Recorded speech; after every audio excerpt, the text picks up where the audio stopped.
This lesson is meant for you to teach when the child is ready for this work. If it's in kindergarten, then bring this work out and only focus on the part that's appropriate for kindergarten. If the work is for older children and you're working with suffixes and the children know how to read these words and they need to work on their suffixes, then you can work with those as well. You can study the spelling for rule breakers. And of course, you have phrases and you have sentences.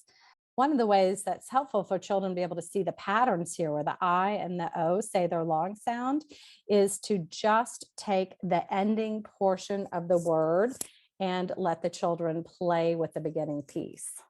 With young children, you might have letter tiles and read this as eind.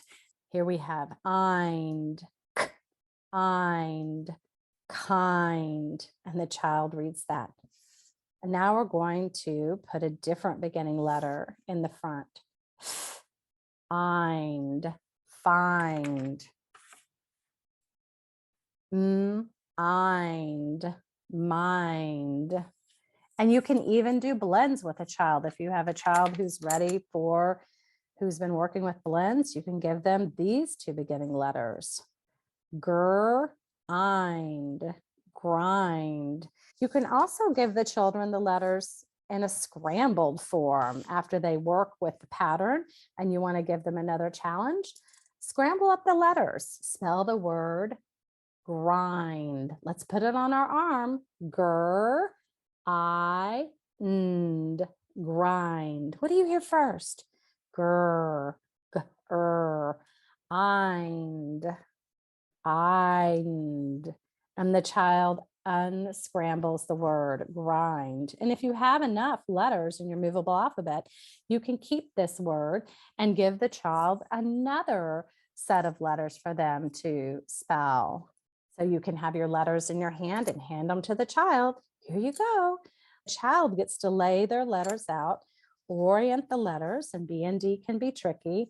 Bull, eind, and you continue to articulate it for them. You are giving them the metacognitive work here of saying, I'm going to help you to hear the sounds. Bull, eind, particularly if they're struggling with getting those in the right order. They don't know what to do with the ol sound. Then what do we do? And we can give it to them again. Let's put it on our arm. Bull, eind. What do you hear first? Bull, bull. We can look back on our chart if we need to, whatever support we need to give the child so that they can be successful without ever saying the word no, or that's not right, or try again, that we just keep giving the sounds and asking them to say it. Say it with me. Blind. And we can build a column of words and they can come in and read those words. You can mix the words up, put them in a different order, and they can come back and read it. You can play a game where you say, find, grind, and they touch it. Touch, bull, eind, and they find it and they touch it. But when you're done working with building the words, playing with the words and reading the words, now you're going to dictate just a couple of words to the child for them to write. Okay, are you ready? Here's your first word, blind. Let's arm spell it. Bull, eind. What do you hear first? Bull, eind, blind. All right, here's your next word, kind. Say it back to me, kind. Let's arm spell it. Eind, kind, eind, kind. And so you can dictate those words to the child and have them write a few of them. That's the orthographic mapping process in action, where the child's listening to the sounds in their oral language and then attaching the letters that go with those sounds. Now, could you be writing it on a game board or on Go Fish cards and making a deck?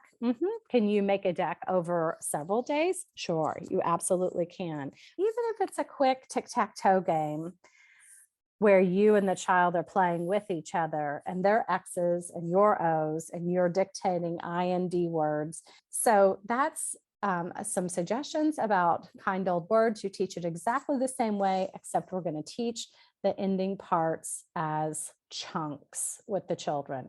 And if they don't need to use letter tiles, you don't have to. But sometimes even older children who can do the writing enjoy working with the letter tiles and just having that manipulation of something concrete in their hands. Maybe after your work with Eind, then you're going to say, let's work with another one, old, and you have a bunch of words that have old in them.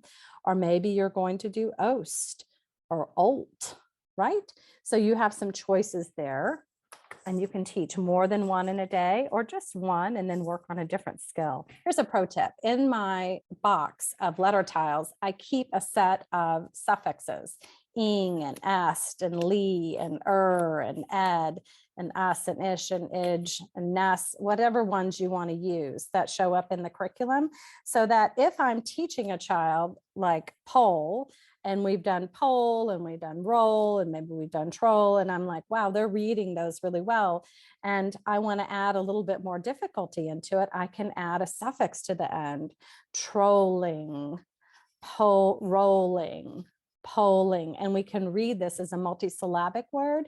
And that allows me to dictate these words to the children, both as single syllables and multisyllable words, so that I'm adding another layer of difficulty to the work that the child is doing. Of course, you have two games for kind old words. It's a little bit trickier here because it's not the same in every word, but you can have the child come in and underline eind, and then stop them and say, underline isled here, isled, isled. But you can see that in this game, it includes almost all of the different options for kind old words. So only play this game after you have taught each of these. In this second game, adds a layer of difficulty for the child. They can obviously come in and mark the ending chunk, but that gets trickier for them to be able to see that in these multisyllabic words. It's also a place where you can see if they can find the chunk, if they understand what that is and are able to apply that into the words that they're reading. Remember that you can teach this page whenever you need to. You can teach it in parts at different times, that this is a resource for you more than it is a page that you're going to put down in front of children to work from. And if you haven't noticed already, in some of the sentences, there are quotes from famous people. It gives you an opportunity to have a comprehension conversation around a real quote with a famous person. It's a way to spark their interest about the fact that words have meaning, and sometimes words have really big meanings or really represent big ideas.